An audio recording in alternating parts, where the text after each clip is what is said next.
भारतीय संविधान के भाग 2 इस वीडियो में हम लोग पढ़ने वाले हैं और इस वीडियो में भारत का संवैधानिक विकास हम लोग देखेंगे। और इस संवैधानिक विकास का भाग 1 मैंने पिछले वीडियो में आप लोगों को पढ़ाया था, यह है इसका भाग 2। तो अगर आपने वो वीडियो नहीं देखा है तो पहले उस वीडियो को देख लीजिए, फिर आपको ये वीडियो अच्छे से समझ में आएगा। तो पहला वीडियो जो था उसमें मैंने आपको क्या पढ़ाया था, ब्रिटिश कंपनी का व्यापारिक काल जो कि था 1600 ईस्वी से लेकर 1765 ईस्वी तक। आप लोग को याद होगा ये इसका दूसरा भाग है। ये 1765 से आप देख रहे हैं कि शुरू हो रहा है और 1857 ईस्वी तक चलेगा। मैंने आप लोगों को पिछले वीडियो में बताया था कि वो जो पहला काल था 1600 से लेकर 1765 ईस्वी तक का काल, इसमें किसी भी तरह का संवैधानिक विकास नहीं हुआ था, लेकिन वो हिस्टोरिकल बैकग्राउंड को समझने के लिए बहुत महत्वपूर्ण था। इसलिए मैंने आप लोग को 1600 से लेकर 1765 ईस्वी तक की स्टोरी बताई थी। तो आज हम लोग ब्रिटिश कंपनी का प्रशासनिक काल देखेंगे जो कि 1765 से शुरू हुआ और 1857 तक चला। इस दौरान कुल मिलाकर ये जो भी आप लोगों को एक्ट दिख रहे हैं ये सारे एक्ट पारित हुए, जैसे कि regulating act 1773, Pitt's India act 1784, उसके बाद 1793 का चार्टर, 1813 ईस्वी का चार्टर एक्ट, 1833 ईस्वी का चार्टर एक्ट और फिर 1853 ईस्वी का चार्टर एक्ट। तो कुल मिलाकर इतने सारे एक्ट जो हैं इस दौरान यानी कि ब्रिटिश कंपनी के प्रशासनिक काल के दौरान पारित हुए। तो हम लोग बारी बारी से इन सभी एक्ट्स को पढ़ेंगे। इसमें रेगुलेटिंग एक्ट जो 1773 में पारित हुआ था, इसमें कुछ गड़बड़ी रह गई थी, इसके सुधार के लिए फिर संशोधन अधिनियम भी पारित हुआ था और उसी तरह से पिट्स इंडिया एक्ट के लिए भी संशोधन अधिनियम पारित हुआ था। इन सब को भी हम लोग देखेंगे। आज के वीडियो में हम लोग सिर्फ पढ़ने वाले हैं रेगुलेटिंग एक्ट 1773 ईस्वी को और इससे जो संबंधित संशोधन है 1781 ईस्वी का संशोधन अधिनियम, इसको हम लोग पढ़ेंगे। बाकी जो भी है उसको हम लोग नेक्स्ट वीडियो में पढ़ेंगे। तो वो जो है आप लोगों को ध्यान रखना है, इस बात को हम लोग नेक्स्ट वीडियो में उन सब चीज़ों को पढ़ेंगे। आज केवल रेगुलेटिंग एक्ट की पढ़ाई होगी। तो रेगुलेटिंग एक्ट में सबसे पहले हम लोग समझते हैं कि इसका कारण क्या था। रेगुलेटिंग एक्ट जो लागू हुआ इसके पीछे का कारण क्या है उसको देखते हैं। तो कारण यहाँ पर देखिए कई सारा कारण जो है आप लोगों को लिखा हुआ दिख रहा है। तो बारी बारी से हम लोग सभी कारण को समझते हैं। देखिए पहला कारण है कि व्यापारिक कंपनी का राजनीतिक कंपनी बनना। यह बहुत ही महत्वपूर्ण कारण है। मैंने पिछले वीडियो में आप लोगों को बताया था कि 1757 ईस्वी में, कब 1757 ईस्वी में प्लासी की लड़ाई हुई थी और उसके बाद फिर 1764 ईस्वी में हुई थी बक्सर की लड़ाई। और बक्सर की लड़ाई की समाप्ति जो हुई थी वह 1765 के इलाहाबाद की संधि के द्वारा हुई थी। और इसी संधि के तहत जो ब्रिटिश कंपनी थी जो कि भारत में व्यापारिक कंपनी बन के आई थी, वह राजनीतिक कंपनी बन गई थी, यानी कि वह राजनीति में आ गई थी। तो इंग्लैंड सरकार जो है नहीं चाहती थी कि व्यापारिक कंपनी आकर भारत में राजनीति करे। उनका कहना था कि हम तो आपको सिर्फ व्यापार करने के लिए भेजे हैं, आप राजनीति में प्रवेश क्यों कर रहे हैं। तो ये भी एक वजह थी कि व्यापारिक कंपनी जो है राजनीतिक कंपनी बन गई, इसलिए इस एक्ट को लाना पड़ा, यानी कि रेगुलेटिंग एक्ट को लाना पड़ा। तो पहला कारण आप लोगों को समझ में आ गया होगा, कंपनी जो है वह व्यापारिक से क्या बन गई, राजनीतिक बन गई, इसलिए रेगुलेटिंग एक्ट लाना पड़ा। तो ये पहला कारण हुआ। दूसरा बंगाल में द्वैध शासन की असफलता। पिछले वीडियो में मैंने आप लोगों को पढ़ाया था कि रॉबर्ट क्लाइव ने 1765 ईस्वी में ही बंगाल में द्वैध शासन लाया था, दोहरा शासन। और दोहरा शासन से क्या हुआ कि बंगाल की जो जनता थी उसका दोहरा शोषण शुरू हो गया।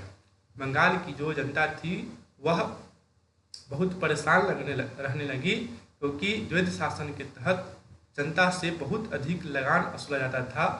तो द्वैध शासन जो थी वह असफल रही और इसी वजह से जो है कंपनी को रेगुलेटिंग एक्ट लाना पड़ा। तीसरा कारण है 1769-70 में बंगाल में भयंकर अकाल।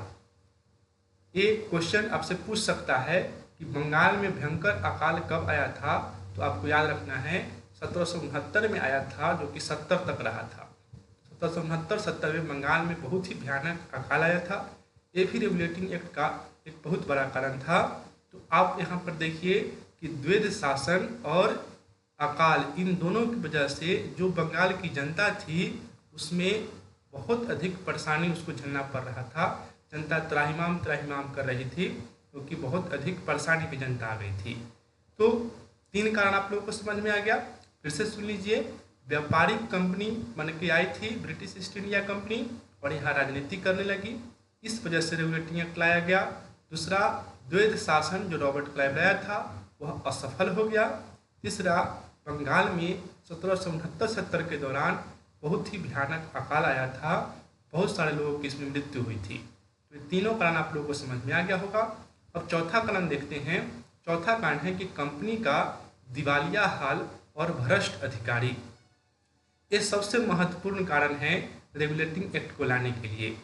कंपनी जो है दिवालिया होने की स्थिति में आ गई थी। क्यों? क्योंकि इसके जो अधिकारी थे वो बहुत अधिक भ्रष्ट हो गए थे। यहाँ पर द्वैध शासन के तहत उनको राजस्व वसूलने का अधिकार था, और वो राजस्व वसूलने जाते थे और बहुत अधिक राजस्व इकट्ठा करते थे और कंपनी को कम देते थे और खुद जो है मालामाल हो रहे थे। इसके अलावा वो निजी व्यापार करते थे, और निजी व्यापार करके अपना व्यापार को बढ़ाने पर ज़्यादा ध्यान देते थे और कंपनी को बढ़ाने पर बहुत कम ध्यान देते थे। ये भी एक बहुत ही महत्वपूर्ण कारण था। फिर एक तीसरा कारण था कि ये जो अधिकारी सब थे वो भारत के लोगों से उपहार लेते थे और रिश्वत लेते थे। इन सब वजह से क्या था कि कंपनी का स्थिति बहुत ही खराब होते जा रहा था, और ये जो अधिकारी सब थे ये बहुत अधिक पैसे वाले होते जा रहे थे। जब ये इंग्लैंड जाते थे तो इनको वहाँ पर नवाब की संज्ञा दी जाती थी, कि नवाब आ गया, क्योंकि इनके पास बहुत अधिक पैसा होता था। तो समझ में आ गया होगा आप लोगों को कि कंपनी की स्थिति दिवालिया होने वाली थी। दिवालिया का मतलब आप लोग समझते होंगे, एकदम कंगाल समझिए कि कंपनी पूरा कंगाल होने की स्थिति में आ गई थी। और तो और कंपनी जो है वहाँ पर इंग्लैंड में, मतलब इंग्लैंड सरकार को 1 लाख पाउंड के लोन के लिए भी अप्लाई की थी कि हमको 1 लाख पाउंड लोन दीजिए, क्योंकि कंपनी की स्थिति बहुत ख़राब है, कंपनी ख़त्म हो जाएगी। तो यही बात जो है ब्रिटिश सरकार को समझ में नहीं आ रही थी कि जो वहाँ की कर्मचारी और अधिकारी आते हैं भारत से इंग्लैंड, उनके पास तो बहुत अधिक पैसा होता है, लेकिन कंपनी की स्थिति खराब क्यों हो रही है। तो ये भी एक कारण था जिस वजह से रेगुलेटिंग एक्ट लाना पड़ा। और एक अंतिम कारण है कि तीनों प्रेसिडेंसी की स्वतंत्र स्थिति। मैंने आपको पिछले वीडियो में पढ़ाया था कि 1726 ईस्वी का चार्टर आप लोगों को याद होना चाहिए। 1726 ईस्वी में जो चार्टर आया था उसमें क्या था, उसमें बॉम्बे, उसके बाद बंगाल और मद्रास, ये तीनों प्रेसिडेंसी को स्वतंत्र नियम बनाने का अधिकार दिया गया था कि व्यापार करने के लिए लोग स्वतंत्र नियम बना सकते थे। इससे किसी तरह का एक केंद्रीय व्यवस्था नहीं थी कि ये तीनों जो हैं एक तरह से किसी चीज़ पर काम कर सके, तीनों के ऊपर कोई हो। तो तीनों के ऊपर कोई नहीं था। तो ये सब कारण था जिस कारण से रेगुलेटिंग एक्ट को लाना पड़ा। अब जो है ये सब बात भी आप लोगों को पढ़ना होगा। कंपटीशन बहुत हार्ड होते जा रहा है, और अगर आप सोचिएगा कि सिर्फ 2-4 फैक्ट्स हम रट लेते हैं और उससे पास कर जाएंगे तो वो अब नहीं होगा। पहले वैसा होता था, सिर्फ मतलब 2-4 फैक्ट्स याद हो गया, रेगुलेटिंग से जुड़ा हुआ, और उतना ही सवाल पूछता था। अब कारण वगैरह भी पूछता है, तो ये सब जो है कारण आपको समझना है, क्योंकि आपको दे देगा कारण इस तरह से कि निम्न में से कौन सा कारण था जिस वजह से रेगुलेटिंग एक्ट लाना पड़ा। तो ये 5 कारण मैंने आप लोग को समझाया, उम्मीद है कि आप लोग समझ गए होंगे। अगर आप कारण समझ गए तो आप लोगों को इसमें जो प्रावधान लाया गया उसको समझने में कोई दिक्कत नहीं होगी। तो बारी बारी से अब हम लोग सभी प्रावधान को समझते हैं। तो देखिए, प्रावधान में पहुंचने से पहले थोड़ा सा यहाँ पर कुछ बातें हैं जिसको देखते हैं। ब्रिटिश प्रधानमंत्री लॉर्ड नॉर्थ ने 1772 में एक गुप्त समिति तथा एक प्रवर समिति का गठन किया। ये बहुत महत्वपूर्ण क्वेश्चन है, आपसे पूछेगा कि जो रेगुलेटिंग एक्ट लाया गया था यह किस समिति की अनुशंसा पर। तो आपको याद रखना है 2 समिति थी, एक थी गुप्त समिति और दूसरी थी प्रवर समिति। ये दोनों समिति का याद रखना है। पहली कौन सी समिति? गुप्त समिति, और दूसरी कौन? प्रवर समिति। तो दोनों समिति की सिफारिश पर, दोनों समिति के कहने पर रेगुलेटिंग एक्ट लाया गया था। ये दोनों समिति क्या है मैं आपको समझाता हूँ। जो प्रवर समिति थी इसका गठन इसलिए किया गया था कि भारत में जो भी न्यायिक मामला है, तो न्याय व्यवस्था जो है वह किस तरह से चल रही है, इसको देखने के लिए प्रवर समिति लाई गई थी। और गुप्त समिति इसलिए लाई गई थी कि इसका काम था कि कंपनी किस तरह से काम कर रही है और कंपनी के अधिकारी किस तरह से काम कर रहे हैं। मैंने अभी बताया ना कि कंपनी दिवालिया होने की स्थिति में थी, जबकि कंपनी के कर्मचारी और अधिकारी जो थे वो बहुत मालामाल हो रहे थे। तो गुप्त समिति का गठन इसलिए किया गया था कि यह कंपनी और कर्मचारी की स्थिति देखे कि ऐसा क्या है कि कंपनी दिवालिया हो रही है और इसके जो कर्मचारी हैं वो मालामाल हो रहे हैं। ये दोनों समिति रिपोर्ट बनाकर दी और रिपोर्ट के आधार पर जो है इसी रेगुलेटिंग एक्ट को लाया गया।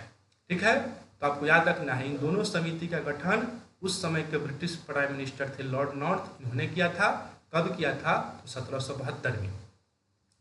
आगे है कि इस समिति की रिपोर्ट के आधार पर पहली बार कंपनी को नियंत्रित करने के 1773 में इस एक्ट को पारित किया गया। तो बस आपको यहाँ से 2-3 बात याद रखनी है। पहला बात कि रेगुलेटिंग एक्ट किस समिति के अनुशंसा पर लाई गई? तो 2 समिति, पहली गुप्त समिति और दूसरी प्रवर समिति। पूछेगा आपसे कि गुप्त समिति और प्रवर समिति का गठन कब किया गया था? तो आपको बताना है 1772 में। किसने किया था? तो ब्रिटिश प्रधानमंत्री लॉर्ड नॉर्थ ने। तो यही दोनों समिति के कहने पर रेगुलेटिंग एक्ट लाई गई। अब इसके क्या क्या प्रावधान हैं हम लोग इसको समझ लेते हैं। इसके प्रावधान को देखिए। पहला प्रावधान है, यहाँ पर लिखा हुआ है रेगुलेटिंग एक्ट 1773 प्रावधान 1। तो इसमें क्या किया गया कि कोर्ट ऑफ डायरेक्टर का कार्यकाल 1 वर्ष से बढ़ाकर 4 साल कर दिया गया। यहाँ पर समझिए, मैंने आप लोगों को पढ़ाया था कि लंदन में 2 संस्था थी, एक थी COP यानी कि कोर्ट ऑफ प्रोप्राइटर, और कोर्ट ऑफ प्रोप्राइटर जो थे वह COD का चयन करते थे यानी कि कोर्ट ऑफ डायरेक्टर का चयन करते थे। और इस कोर्ट ऑफ डायरेक्टर में कितने सदस्य होते थे? 24 सदस्य होते थे। और इन सदस्यों का कार्यकाल भी मैंने आप लोगों को बताया था कि इन सदस्यों का कार्यकाल कितना था? इनका कार्यकाल मात्र 1 वर्ष था। ठीक है, ये रेगुलेटिंग एक्ट जो हुआ उसमें कार्यकाल में बढ़ोतरी की गई और 1 वर्ष से बढ़ाकर कितना कर दिया गया? 4 साल कर दिया गया। तो ये आप लोग याद हो क्या होगा? कोर्ट ऑफ डायरेक्टर का कार्यकाल 1 वर्ष से बढ़ाकर कितना कर दिया गया? 4 साल। और इसमें क्या किया गया? तो इसमें और समझना है, इसमें यह भी बात कही गई कि 1/4 सदस्य प्रति वर्ष रिटायर होते थे। मतलब जो 24 सदस्य हैं इसके 1/4 थे। 24 का 1/4 कितना होगा? 6 सदस्य। ये भी कहा गया कि जो 6 सदस्य होंगे ये हर एक साल रिटायर कर जाएंगे। तो आपको समझ में आ गया होगा, 6 सदस्य रिटायर करेंगे और फिर 6 सदस्य को चुन लेगा कोर्ट ऑफ प्रोप्राइटर, तो फिर 24 हो जाएगा। फिर अगला साल इसमें से 6 रिटायर हो जाएगा और फिर जो है 6 को चुन लेगा। तो एक साल पर 1/4 सदस्य जो है रिटायर होते थे। तो आपको समझ में आ गया। आगे बढ़ते हैं, दूसरे प्रावधान को देखते हैं। दूसरा प्रावधान इसमें है, ये बहुत महत्वपूर्ण है। इस अधिनियम द्वारा बंगाल के गवर्नर का पद नाम गवर्नर जनरल कर दिया गया। इसको समझिए कि इसमें क्या हुआ। आप लोग पढ़े होंगे कि बंगाल में व्यापार करने के लिए कौन होता था? तो बंगाल में होता था गवर्नर। इस रेगुलेटिंग एक्ट में क्या कहा गया कि ये जो गवर्नर है इसका जो पद नाम है वह गवर्नर नहीं होगा, जीजी होगा। जीजी का मतलब गवर्नर जनरल होगा। तो मैं जब भी जीजी कहूँगा तो अब आपको समझना है कौन चीज़? Governor general. ये एक बात हो गई। तो आपसे पूछेगा क्वेश्चन कि किस एक्ट के द्वारा बंगाल के गवर्नर को गवर्नर जनरल बना दिया गया? तो क्या बताना है? Regulating act 1773। अब ये जो गवर्नर जनरल था ये अकेले तो काम नहीं करेगा, इसकी सहायता देने के लिए क्या किया गया कि कार्यकारिणी परिषद बनाई गई। इसमें 4 सदस्य थे। देखिए आगे लिखा हुआ है कि इसकी सहायता के लिए एक 4 सदस्यीय कार्यकारिणी परिषद की भी स्थापना की गई। तो आपसे पूछेगा कि गवर्नर जनरल की सहायता के लिए किसका गठन किया गया? तो आप क्या बताएंगे? गवर्नर जनरल की सहायता देने के लिए वर्किंग काउंसिल, वर्किंग काउंसिल यानी कि कार्यकारिणी परिषद की गठन की गई, स्थापना की गई। और ये पूछेगा कि जो वर्किंग काउंसिल था, कार्यकारिणी परिषद था, इसमें कुल कितने सदस्य थे? तो आपको बताना है 4 सदस्य। कितने सदस्य थे? 4 सदस्य थे। अब इन चारों सदस्यों का नाम जो है आपसे पूछेगा,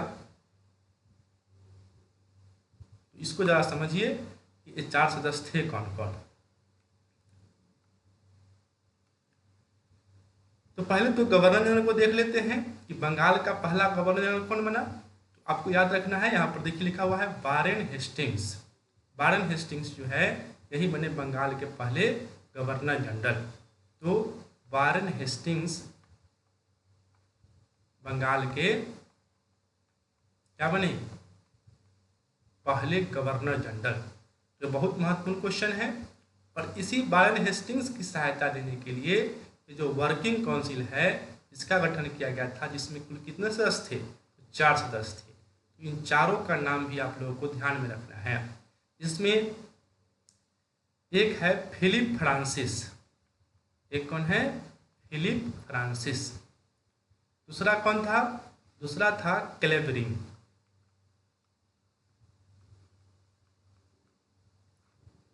तीसरा था मानसन। और एक चौथा था जिसका नाम है वारवेल। तो वर्किंग काउंसिल जो बना था, कार्यकारिणी परिषद, उसमें जो 4 सदस्य थे उनका नाम मैंने बताया। ये सब बात आपको याद रखना है। अब जो है कंपटीशन में बोल रहा हूँ कि टफ होते जा रहा है, यही सब क्वेश्चन अब निकल कर आएगा। वारेन हेस्टिंग्स तो सबको याद रहता है कि बंगाल के प्रथम गवर्नर जनरल कौन थे, तो वारेन हेस्टिंग्स। लेकिन अगर ये पूछेगा कि वारेन हेस्टिंग्स की सहायता देने के लिए जो वर्किंग काउंसिल बनाई गई थी, इसके सदस्य कौन कौन थे, ये सब याद नहीं रहता है। तो ये सब आपको याद रखना है। फ्रांसिस, क्लेवरिंग, मानसन और वारवेल। अब ये जो कार्यकारिणी परिषद बनाई गई थी, इसमें यह प्रावधान किया गया था कि जो भी नियम कानून बनेगा वह बहुमत के आधार पर, मतलब कि अगर कोई कानून बन रहा है तो उसमें 4 वोट, चारों के चारों अगर वोट दे दे तो कानून बन जाएगा। नहीं तो अगर 3 लोग वोट दे और 1 लोग विपक्ष में वोट दे, कानून के विरुद्ध दे, तो भी बन जाएगा। लेकिन अगर 2-2 हो जाए, 2 लोग पक्ष में वोट दे रहे हैं कानून के और 2 लोग विपक्ष में दे रहे हैं, तब वहाँ पर गवर्नर जनरल को वोट करना पड़ता था कि कानून बनेगा या नहीं बनेगा। तो इसमें बहुत पेच था और यहाँ पर 2 गुट का निर्माण हो गया था, क्योंकि जो फ्रांसिस था यह भारत विरोधी था। यह वारेन हेस्टिंग्स से इसका तालमेल सही नहीं बैठता था। वारेन हेस्टिंग्स का तालमेल सिर्फ वारवेल के साथ बैठता था, क्योंकि वारवेल पहले से ही भारत में रह रहा था। बाकी ये जो तीनों था, ये तीनों इंग्लैंड से आया था, वो पहले से भारत में नहीं रह रहा था। तो इस वजह से वारेन हेस्टिंग्स मतलब एक हेस्टिंग्स गुट बन गया जिसका सपोर्ट करता था वारवेल, और दूसरा बन गया यही फ्रांसिस गुट जिसमें क्लेवरिंग और मानसन इसके सपोर्ट में रहता था। तो कोई भी नियम कानून बनाने में बहुत दिक्कत हो रही थी, क्योंकि वारेन हेस्टिंग्स चाहता था कि कोई कानून बने तो उसके विरोध में सब वोट दे रहा था, ऐसा था कि नहीं बने तो इसके सपोर्ट में ये सब विरोध मतलब वोट दे रहा था। इस तरह से ये गड़बड़ियाँ थी। तो यहाँ आपने क्या देखा? यहाँ तो 3 बातों को देखा। पहला, यहाँ से आपसे क्वेश्चन पूछेगा कि बंगाल के गवर्नर जनरल को, बंगाल के बंगाल के गवर्नर को गवर्नर जनरल बना दिया गया किस एक्ट के तहत? रेगुलेटिंग एक्ट के तहत। उसके बाद पूछेगा वर्किंग काउंसिल, वर्किंग काउंसिल का गठन कब किया गया? तो इसी रेगुलेटिंग एक्ट के तहत। इसमें कितने सदस्य थे? 4 सदस्य। चारों सदस्यों का नाम यहाँ पर लिखा हुआ है, ये आप लोग को याद रखना है। अब आगे बढ़ेंगे नेक्स्ट क्वेश्चन की तरफ। नेक्स्ट प्रावधान है, 2 प्रावधान हम लोगों ने देख लिया। अब तीसरा प्रावधान देखिए। तीसरा प्रावधान भी बहुत महत्वपूर्ण है। इसमें क्या किया गया कि मद्रास एवं बम्बई के गवर्नर को बंगाल के गवर्नर जनरल के अधीन कर दिया गया, जबकि पहले सभी प्रेसिडेंसियों के गवर्नर अलग अलग थे। मैंने 1726 ईस्वी में पढ़ाया था। जैसे मान लीजिए कि यह इंडिया का मैप है, यहाँ पर उस समय बॉम्बे होता था, बॉम्बे प्रेसिडेंसी। यहाँ होता था बंगाल प्रेसिडेंसी और यहाँ पर होता था मद्रास प्रेसिडेंसी।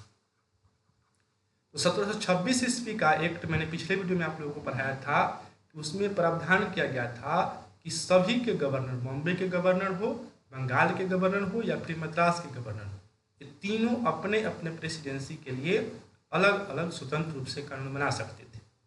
और यह जो है एक तरह से कमी थी, इसमें गड़बड़ी थी। तो इसी गड़बड़ी को ठीक करने के लिए रेगुलेटिंग एक्ट में क्या कर दिया गया कि बंगाल का जो गवर्नर था, अब मैंने आपको बताया ना कि बंगाल का जो गवर्नर था उसका नाम गवर्नर जनरल जीजी कर दिया गया, यानी गवर्नर जनरल कर दिया गया। और इस गवर्नर जनरल के अधीन, मतलब बंगाल के गवर्नर जनरल के अधीन क्या किसको किसको कर दिया, बॉम्बे के गवर्नर को और मद्रास के गवर्नर, ठीक है। इसलिए नाम भी चेंज किया गया है। आप सोच रहे हो कि नाम चेंज क्यों किया? देखिए, बंगाल में भी गवर्नर होता था, बॉम्बे में भी गवर्नर होता था और मद्रास में भी गवर्नर होता था। तो अगर बॉम्बे और मद्रास के गवर्नर को बंगाल के गवर्नर के अधीन करना है तो कुछ ना कुछ तो नाम अलग रखना होगा। तो इसलिए बंगाल के गवर्नर को क्या कर दिया, गवर्नर जनरल नाम कर दिया। समझ में आ क्या होगा आप लोगों को? तो एक क्वेश्चन भी पूछेगा आपसे कि किस एक्ट के द्वारा बॉम्बे और मद्रास प्रेसिडेंसी के गवर्नर को बंगाल के गवर्नर जनरल के अधीन कर दिया? तो ये रेगुलेटिंग एक्ट 1773 के तहत। तो ये क्लियर हो गया हो आप लोगों को। अब आगे बढ़ते हैं, चौथे प्रावधान को देखते हैं। तो चौथा प्रावधान जो है यह भी बहुत महत्वपूर्ण है। यह सुप्रीम कोर्ट से जुड़ा हुआ है। इसमें क्या किया गया कि 1774 में कलकत्ता में सुप्रीम कोर्ट की स्थापना की गई, जिसमें एक मुख्य न्यायाधीश सर एलिजाह इम्पे एवं 3 अन्य न्यायाधीश थे, हाइड, लिमेस्टर और चैम्बर्स। इसको समझिए। रेगुलेटिंग एक्ट 1773 में क्या किया गया, इसमें कलकत्ता में सुप्रीम कोर्ट की स्थापना की। कब की गई? 1774 में की घोषणा हुआ है रेगुलेटिंग एक्ट 1773 में, लेकिन सुप्रीम कोर्ट की स्थापना कब हुई है? 1774 में। तो ये भी आपसे पूछेगा कि किस एक्ट के द्वारा कलकत्ता में सुप्रीम कोर्ट की स्थापना की गई? तो रेगुलेटिंग एक्ट 1773। लेकिन पूछेगा कि कलकत्ता में सुप्रीम कोर्ट की स्थापना कब की गई? तो 1774 में।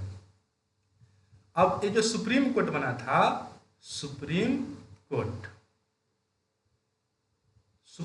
जो बना, इस सुप्रीम कोर्ट में एक मुख्य न्यायाधीश थे, चीफ जस्टिस। एक क्या थे? Chief justice. और इनकी सहायता देने के लिए 3 अन्य न्यायाधीश थे।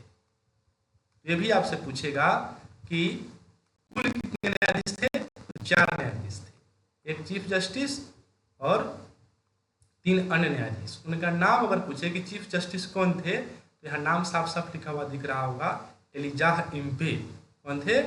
एलिजाह इम्पे थे मुख्य न्यायाधीश। तो सब नाम टफ है, लेकिन आप लोग 2-4 बार पढ़िएगा तो याद हो जाएगा। इस नाम शब्द को देख के घबराना नहीं है।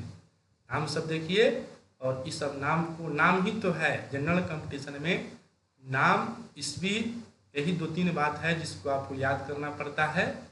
यही तैयारी में, पूरा तैयारी में आपको यही करना पड़ेगा, ठीक है। एलिजाह इम्पे, जैसे ये सबको आप दैनिक जीवन में भी कोरिलेट कर सकते हैं। जैसे कोई व्यक्ति अगर खूब कानून झाड़ रहा हो तो उसको कहिए कि तुम जो है 1 नंबर के एलिजाह इम्पे लग रहे हो, इससे आपको याद हो जाएगा। फिर इसकी सहायता देने के लिए 3 अन्य न्यायाधीश थे, जिसका नाम क्या है? हाइड, लिमेस्टर और चैम्बर्स।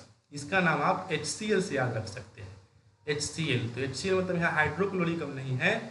H का मतलब है हाइड, C का मतलब है चैम्बर्स और L का मतलब है लिमेस्टर। तो HCL इसका ट्रिक हो गया, हाइड, चैम्बर्स और लिमेस्टर। ये हो गया सुप्रीम कोर्ट की बात। तो हम लोग चौथा प्रावधान भी देख लिए। अब हम लोग 5वें प्रावधान की ओर बढ़ते हैं। इसमें 5वां प्रावधान देखिए। 5वां प्रावधान है कर्मचारियों से जुड़ा हुआ। जो कंपनी के कर्मचारी थे उनको निजी व्यापार करने तथा भारतीय लोगों से उपहार व रिश्वत लेने पर प्रतिबंध लगा दिया गया। तो यहाँ क्या किया गया? कर्मचारी को, यानी कि स्टाफ जो थे कंपनी के, उनको 3 चीज से प्रतिबंधित किया गया। पहला, निजी व्यापार। रेगुलेटिंग एक्ट में कहा गया कि जो कंपनी के स्टाफ है, कर्मचारी है, वो अब निजी व्यापार नहीं करें।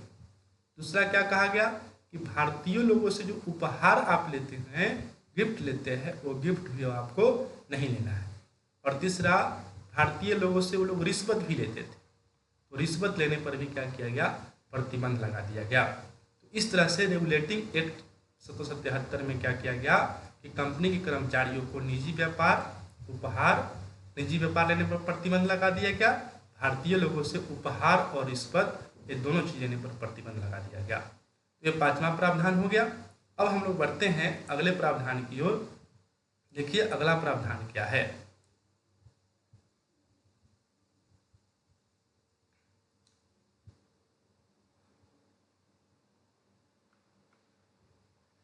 चलिए ये अंतिम प्रावधान है, इसको देख लेते हैं। इसमें ये बहुत इंपॉर्टेंट नहीं है, मैं थोड़ा सा आपको समझा देता हूँ। इसमें क्या कहा गया कि ब्रिटिश सरकार ने कोर्ट ऑफ डायरेक्टर के माध्यम से कंपनी पर नियंत्रण मजबूत कर दिया। यानी कि ब्रिटिश सरकार जो है, ब्रिटिश सरकार वह कोर्ट ऑफ डायरेक्टर को कह रही है कि आप कंपनी पर नियंत्रण लगाइए। कंपनी जो अपना मन से कुछ कर रही है, कहीं युद्ध कर रही है, कहीं व्यापार कर रही है, ऐसे नहीं चलेगा, उस अपना मनमानी नहीं करेगी। कोर्ट ऑफ डायरेक्टर आप हैं, आप जो है अच्छे तरह से कंपनी पर नियंत्रण लगाइए। यह क्वेश्चन भी पूछेगा आपसे कि किस एक्ट में पहली बार कंपनी पर नियंत्रण लगाने की कोशिश की, तो इसी रेगुलेटिंग एक्ट के तहत। तो इसमें नियंत्रण किस तरह से, कोर्ट ऑफ डायरेक्टर को क्या कहा गया, तो इसमें कहा गया कि उसके द्वारा भारत में राजस्व, नागरिक और सैन्य मामलों की जानकारी ब्रिटिश सरकार को देना आवश्यक कर दिया। यानी कि ब्रिटिश सरकार ने कहा कि आप कंपनी से जो भी राजस्व मामले है, यानी कि टैक्स से जुड़ा हुआ मामला है, नागरिक से जुड़ा हुआ मामला है और सैन्य मामला है, यानी कि लड़ाई झगड़ा का मामला है, ये सब आप लीजिए कंपनी से। COD को कहा कि आप लीजिए और फिर आप जो है हमें बताइए, यानी ब्रिटिश सरकार को बताइए। मतलब इसमें यह कहा गया था, ऐसे मान लीजिए कि कंपनी से को संचालित कौन करता था भारत में, गवर्नर जनरल मान लीजिए। तो गवर्नर जनरल जो है अपना रिपोर्ट किसको देगा, COD को। COD पास रिपोर्ट भेजता था और फिर जो COD थी वह रिपोर्ट किसको भेजती थी, यह संबंधित मंत्रालय को। जैसे राजस्व से जुड़ा हुआ मामला है तो वह ब्रिटेन में जो वित्त मंत्री होगा उसको देगा, नागरिक से जुड़ा हुआ मामला है तो वह ब्रिटेन के गृह मंत्री को देगा, और सैन्य मामला है तो वह ब्रिटेन के रक्षा मंत्री को देगा। तो COD इस तरह से सभी मामलों की जानकारी, राजस्व, नागरिक और सैन्य मामलों की जानकारी किसको देती थी, ब्रिटिश सरकार। ब्रिटिश सरकार का मतलब ब्रिटिश सरकार में जो संबंधित मंत्री थे उनको देती थी। तो ये आप समझ गए कि यहाँ पर किस तरह से नियंत्रण रखने का प्रयास किया गया। और एक नोट यहाँ पर आप लोगों को दिख रहा होगा, यह नोट क्या है, तो इस एक्ट को प्रयास एवं भूल की संज्ञा दी गई। मतलब इस एक्ट को कहा गया कि प्रयास तो किया गया लेकिन अच्छा प्रयास नहीं है, यह भूल हो गई। तो इस एक्ट को प्रयास और भूल की संज्ञा दी गई। यह क्वेश्चन भी पूछता है एग्जाम में कि किस एक्ट को प्रयास और भूल की संज्ञा दी गई, तो रेगुलेटिंग एक्ट को। तो आप लोग समझ गए होंगे इसको अच्छी तरह से। अब बढ़ते हैं हम लोग आगे। आगे क्या हुआ इसको देखिए। ये तो रेगुलेटिंग एक्ट को हम लोग पढ़े। अब रेगुलेटिंग एक्ट में भी कुछ कमियां थी, इस कमी को दूर करने के लिए संशोधन अधिनियम लाया गया। ठीक है, क्या लाया गया, संशोधन अधिनियम। तो आपसे पूछेगा कि रेगुलेटिंग एक्ट को कमी को दूर करने के लिए कब संशोधन अधिनियम लाया गया था, तो आप कहिएगा 1781 ईस्वी में। मतलब 1773 ईस्वी के रेगुलेटिंग एक्ट में जो गड़बड़ी हुई उसको सुधार करने के लिए आया संशोधन अधिनियम। कब आया, तो 1781 में। इसको हम लोग इंग्लिश में बोलेंगे अमेंडिंग एक्ट ऑफ 1781।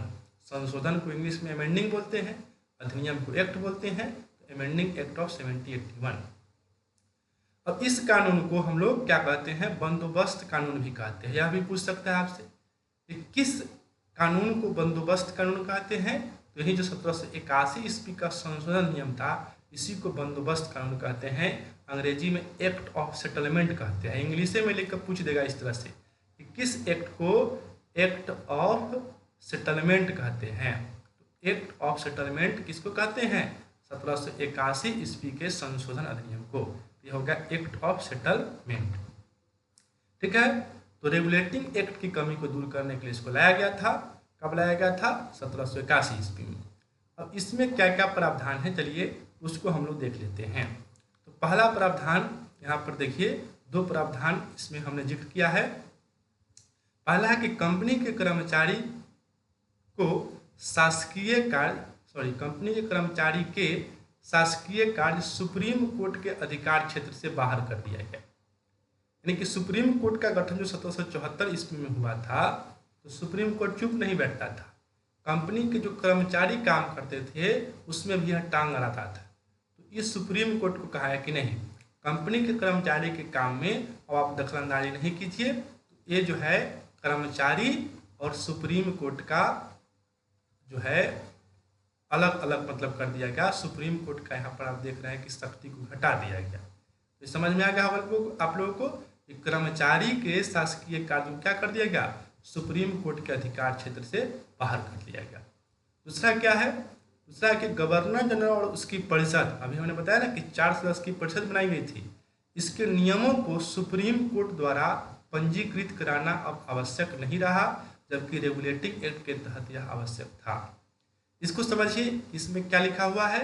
इसमें यह लिखा हुआ है कि मान के चलिए कि गवर्नर जनरल और इसकी जो काउंसिल है यह मिलकर कोई कानून बनाए, ठीक है? क्या बनाई? कानून। इस कानून को रेगुलेटिंग एक्ट में कहा गया था कि इस कानून को आपको सुप्रीम कोर्ट के द्वारा जो है पंजीकृत कराना होगा, रजिस्ट्रेशन कराना होगा। यह कानून तभी मान्य होगा जब सुप्रीम कोर्ट जो है उसका रजिस्ट्रेशन कर देगा। तो ये जो 1781 ईस्वी में जो संशोधन नियम हुआ, इसमें क्या कहा गया कि नहीं, यह अब जरूरी नहीं है। गवर्नर जनरल और काउंसिल अगर कोई कानून बना दिया तो सुप्रीम कोर्ट को अब इसमें कोई दखलंदाजी नहीं करनी है। यह कानून बन गया तो बन गया, ठीक है? तो इसमें दो जो प्रावधान मैंने आप लोगों को पढ़ाया, इसमें आप लोग क्या क्या देखें? पहला चीज यह देखें कि कर्मचारी को अलग कर दिया, कर्मचारी के कार्य को, और सुप्रीम कोर्ट को कहा कि कर्मचारी कोई भी काम करेगा आप उसमें कुछ नहीं बोलिए।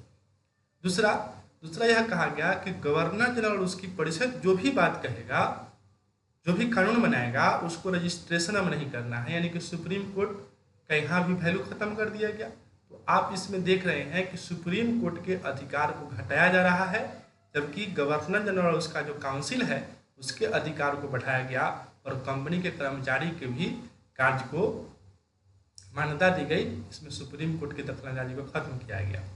अब आगे बढ़ते हैं, 3 प्रावधान और है इसमें, उसको देख लेते हैं। तो क्या क्या है देखिए। तीसरा प्रावधान है कि राजस्व से जुड़े मामले की सुनवाई सुप्रीम कोर्ट से छीनकर गवर्नर जनरल और उसकी परिषद को दे दिया गया। या देखिए, राजस्व से जुड़ा हुआ मामला यानी कि जो भी टैक्स से जुड़ा हुआ मामला होता था, इसमें कोई भी केस होता था, इसको कहा गया कि सुप्रीम कोर्ट अब इसकी सुनवाई नहीं करेगा। टैक्स से जुड़ा हुआ मामला 1773 के रेगुलेटिंग एक्ट में क्या होता था कि सुप्रीम कोर्ट इसको देखता था, लेकिन 1781 में क्या किया गया? यह कहा गया कि नहीं, सुप्रीम कोर्ट अब इसको नहीं देखेगा। कौन देखेगा? गवर्नर जनरल देखेगा और उसकी काउंसिल देखेगा, ठीक है? ये भी समझ में आप लोग को आ गया होगा कि राजस्व से जुड़ा हुआ मामला सुप्रीम कोर्ट से लेकर किसको दे दिया गया? गवर्नर जनरल और उसकी काउंसिल को। यही हुआ तीसरा प्रावधान। अब चौथा प्रावधान को देखते हैं। इसमें कहा गया कि सुप्रीम कोर्ट को अब केवल बंगाल के मुकदमे की शक्ति दी गई, मद्रास एवं बॉम्बे के अधिकार क्षेत्र से बाहर कर दिया गया। ठीक है, फिर सुप्रीम कोर्ट को यहाँ पर जो है कमजोर किया गया। सुप्रीम कोर्ट पहले बंगाल का भी केस देखता था, बॉम्बे का भी केस देखता था और मद्रास का भी केस देखता था। लेकिन ये जो संशोधन नियम हुआ, इसमें कहा कि नहीं, अब आप केवल बंगाल का ही मुकदमा देखिए, बॉम्बे और मद्रास से आपको कोई लेना देना नहीं है। ठीक है, तो आपको ये समझ में आ गया होगा। और अभी जो भी चारों हम लोग जो प्रावधान देखे, उसी प्रावधान को एक बार में अगर कहना हो तो क्या कहिएगा कि कार्यपालिका और न्यायपालिका की शक्ति का पृथक्करण किया गया। न्यायपालिका का मतलब सुप्रीम कोर्ट और कार्यपालिका का क्या मतलब? गवर्नर जनरल और उसकी काउंसिल। तो यहाँ पर आपने क्या देखा कि गवर्नर जनरल और काउंसिल के काम को अलग कर दिया गया और सुप्रीम कोर्ट जो था, न्यायपालिका जो थी, उसकी काम को अलग कर दिया गया। तो यही सब जो थे बंदोबस्त कानून 1781 के प्रावधान थे। हमें उम्मीद है कि आप लोगों को इसमें बहुत सारा बात सीखने को मिला होगा। फिर हम लोग मिलेंगे अगले वीडियो में पिट्स इंडिया एक्ट के साथ। तब तक के लिए धन्यवाद। जय हिंद, जय भारत।